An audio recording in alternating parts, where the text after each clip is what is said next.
The first time I met Emily, she was standing outside the community center with a stack of books pressed to her chest, her breath fogging in the cold morning air.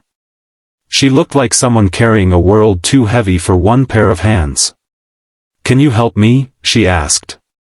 I didn't know then that those 4 words were about to change everything. Emily wasn't lost or confused.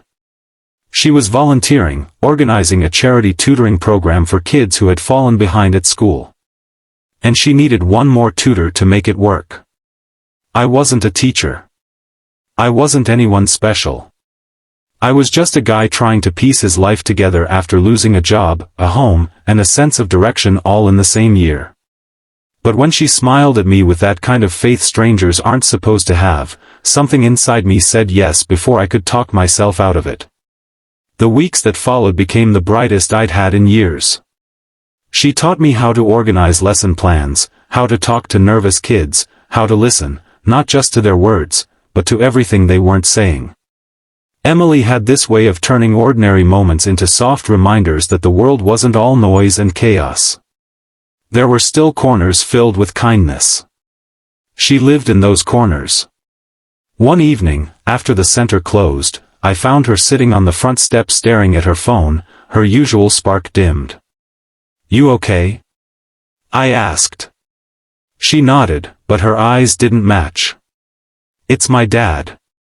He's cautious about people. He worries I trust too easily." "And what does he think about me?" I asked, half joking. She looked up, holding my gaze like she'd been waiting for that question. "He will like you," she said softly. "I believe in you." Those words, they hit deeper than I expected. No one had said something like that to me in a long time.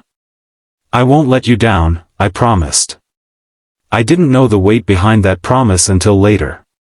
A few days before I was supposed to meet her father, the center lost its funding. No money meant no program. No tutors. No kids getting help. Emily tried to hide her worry, but I could see it. The program was her heart. Dozens of children depended on it. I could have stepped back. It wasn't my responsibility. I didn't owe anyone anything. But something in me refused to let her hope collapse. So I made calls. Too many. I walked into local businesses, explained the situation, asked for donations, asked for support.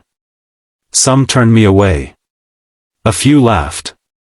Many said no. But a handful, just enough, said yes. And when I showed Emily the pledges I'd collected, her eyes filled with tears. She didn't try to blink away. "You did all this, for the kids," she whispered. "For the kids," I said. But we both knew it was more than that. The night I met her father, my hands wouldn't stop shaking.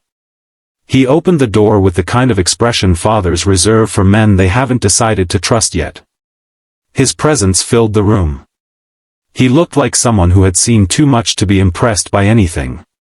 But Emily stepped beside me, her arm brushing mine like a quiet signal to breathe. "Dad," she said, "this is him." Her father studied me, scanning me like a man judging character more than appearance. "I heard you saved the program," he said. "I just helped a little," I replied. He didn't smile. Not yet. But he nodded once, slow, deliberate. "She believes in people who deserve it," he said. "Make sure she's right about you." I met his eyes. "I'm trying my best." For a moment, he looked like he wanted to say something else. Instead, he simply walked into the living room and motioned for us to follow.